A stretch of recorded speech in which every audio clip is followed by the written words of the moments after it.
Hai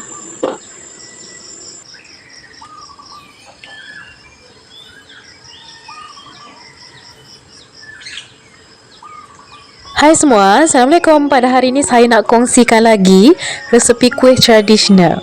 Nah, pertama sekali di sini saya nak ambil dia punya pembungkusan, iaitu daun pisang.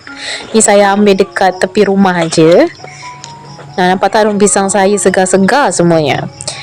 Dan ini daun pisang yang telah saya bagikan menjadi beberapa bahagian dan saya nak apikan macam gini. Macam biasalah, kita apikan dulu bagi memudahkan kita membungkus nantinya supaya dia tidak mudah koyak. Jadi kalau tak nak buat proses ini, boleh je jemur di terik matahari. Langkah yang selanjutnya, di sini saya ada pisang. Jadi pisang ni bukan saya punya pokok, jadi saya beli. Sebab buah pisang kat rumah saya semua belum masak. Biasanya untuk buat kuih tradisional satu ni, saya paling suka guna pisang kapal sebab dia wangi. Dan ini juga antara salah satu pisang kesukaan saya. Kata pakcik penjual tu namanya pisang hijau. Jadi memang warnanya hijau je lah, tapi dalam ni dah masak. Nah, saya kupas kulitnya, kemudian saya nak potong menjadi beberapa bahagian. Sebab pisang dia ni besar, kalau anda guna pisang monyet ataupun pisang kapas ke, tak perlu lagi lah potong, cukup potong ataupun belah jadi dua je. Dan untuk pertepungan, di sini saya gunakan tepung beras lebih kurang 2 cawan. Bahan yang seterusnya, saya menggunakan lebih kurang 2 sudut tepung ubi. Kalau misalnya tak nak guna tepung ubi pun boleh, gantikan dengan tepung jagung, sama 2 sudut. Lalu saya masukkan lebih kurang 2 sudu gula O. Kalau anda guna gula putih, masukkan 1 cawan. Lalu masukkan 1 sudu kecil garam supaya naik lemak dia tu. Kemudian santan pula saya gunakan lebih kurang 4 cawan. Kalau anda guna santan kotak tu, guna je 2 kotak tapi masukkan air ataupun campurkan air, jadikan 4 cawan. Kalau anda guna santan perah sendiri tu lagi bagus kan, lebih fresh dan lebih harum. Nah, kemudian ni kita tinggal gaul rata bagi sebati supaya tidak berketul-ketul kita punya adunan tepung tu.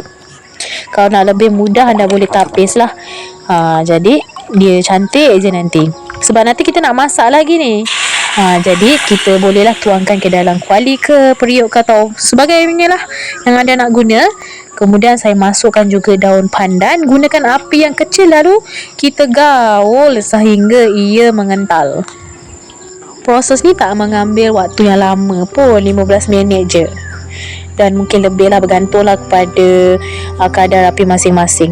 Kalau dah jadi macam gini, nampak tak dah mengental, dah macam doh macam ni, bolehlah tutup api dan mari kita pindahkan ke wadah bagi memudahkan proses bungkus-membungkus. Jadi kuih kita pada hari ini adalah kuih tradisional Nagasari pisang. Siapa kat sini suka makan kuih Nagasari? Saya antara salah satu peminat sejak kecil kuih ni. Nah, sekarang mari kita proses bungkus membungkus. Tak perlu sapukan minyak atau apa pun.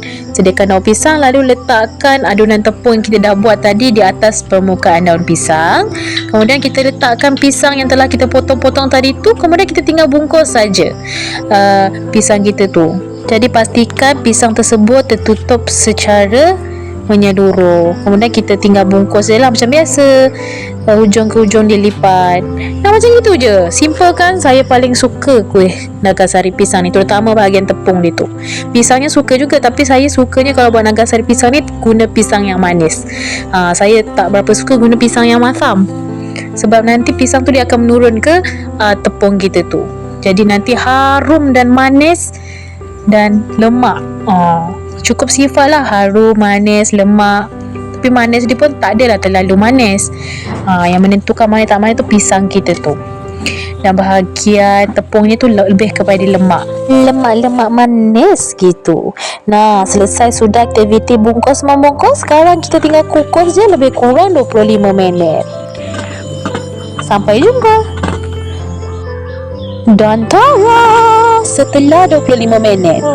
Nah, ni masih sangat panas. Kalau boleh anda jangan terus makan, sebab apa, dia akan lembek. Jadi kena tunggu dia sedikit lebih sejuk baru boleh sesuai untuk dinikmati. Sekarang saya nak tunjuk bahagian dalamnya. Sebenarnya masih sedikit panas juga, jadi tekstur dia agak lembek. Nanti kalau misalnya dah sedikit sejuk, nanti tekstur dia normal aja, tak terlalu lembek dan tidak keras sama sekali. Nampak tak ni, masak dengan sempurna ni, rasanya sedap sangat, bau dia harum.